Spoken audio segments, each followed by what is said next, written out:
This final part of our lesson is entitled Using Triangles to Solve Problems. Now, I could have also kind of thrown in there using contextual problems or based on contextual problems, because that's a lot of what we will take a look at, but there's contextual problems throughout. So this final part is just going over looking at how do we use it to solve problems. Now, right-angled triangles can be used to solve numerous problems dealing with lengths and angles.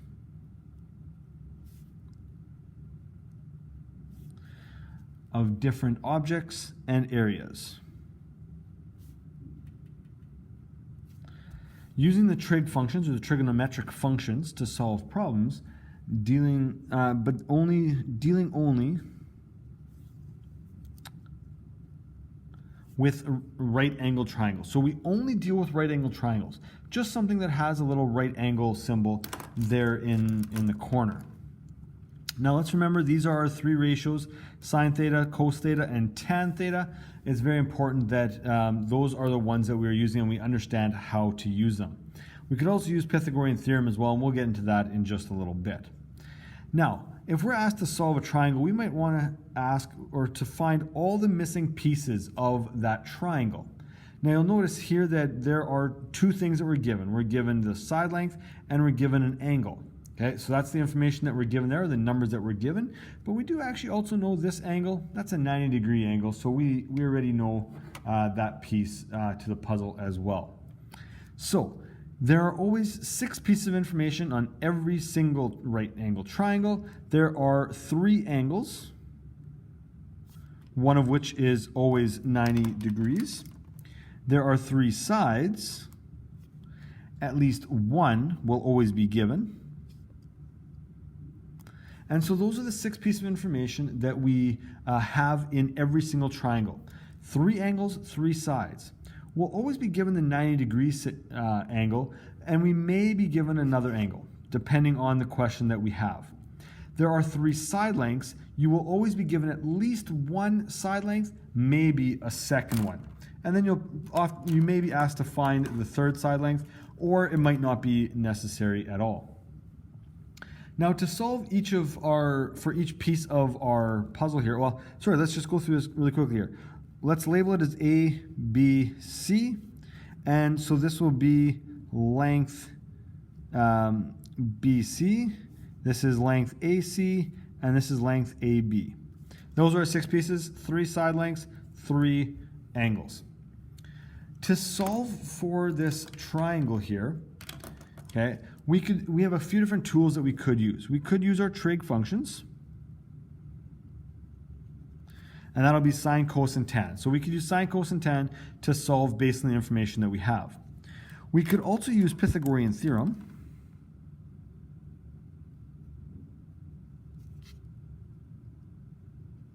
A squared plus B squared equals C squared, which we could then use to solve for a part of the question as well, find that third side as well.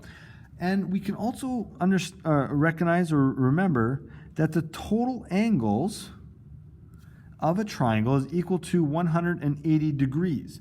So if we have 2 angles, which we do here, 1, 2, we can find the third one using this little tool right here. That the total angles of a triangle is equal to 180 degrees. Now, if we're asked to find every single piece of our triangle, there is no right order, okay? There would be something that I maybe would suggest, something that you maybe find to be a little bit easier, or an order that works better for you, but there's no specific right order to find. We just need to use the given information first, okay? So we always want to use the given information first and only use the answers, especially the rounded ones, if absolutely necessary, okay? Once we get into our next lesson on multi-triangle problems, we're going to need to take a value that we found and use it in our solution or for our next problem. We don't want to do that if at all possible here. We want to try to always use the information that we're given. Use this side, this angle, and that angle, the 90 degrees, to solve as much as we can.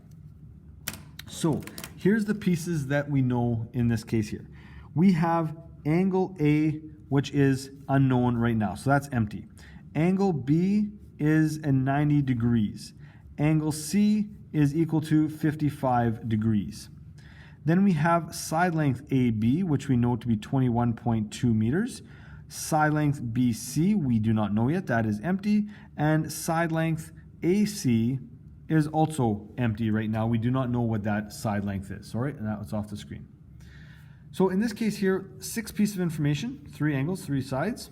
Okay, we know 3 of them. Okay, we know the 2 angles here, and we know 1 of the sides. Now, what I would maybe look at, and this is completely up to you as to the order you like to go in, but I would probably solve for angle A first.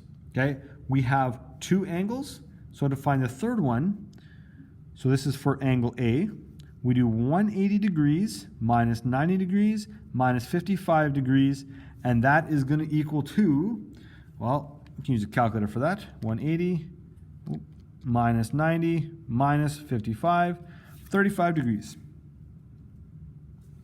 So that's 35 degrees, and I'll put that in there as well. All right, there's one piece of information. Very quick and easy to get using our little tool here. You can also recognize that it's, if we don't even worry, 180 minus 90 is just 90. So really it's just 90 minus 55, and that'll give us our answer. Okay, in this case here, that works really well. Then, well, BC comes next. So let's solve for BC. We're given this angle right here, and we're going to use 55 as much as possible because 35 is something we calculated. Now, there is a chance that we made a mistake when we calculated for angle A. I'm not saying that we definitely did, but there is a chance. So what we're going to do here is we're not going to try to use this one as much as possible. We're just going to try to use 55, and we're going to try to use this side right here, which is our opposite side. There's our adjacent, there's our hypotenuse. To find side length BC, that's our adjacent, we have our opposite, we're going to use tan of theta is equal to opposite over adjacent.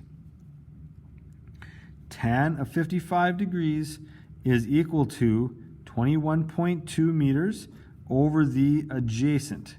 Put that over 1. We'll then cross multiply and divide. And so this is 21.2 meters times 1 divided by tan of 55 degrees. And when we do the calculation there, 21.2 times 1 divided by tan 55, 14.84. So this is 14.84 meters. This is 14.84 meters. All right, there. We now have our 5th piece of information. Okay, we're just missing the last one. Now, to find the last piece of information, there are so many different ways that we could possibly solve for it.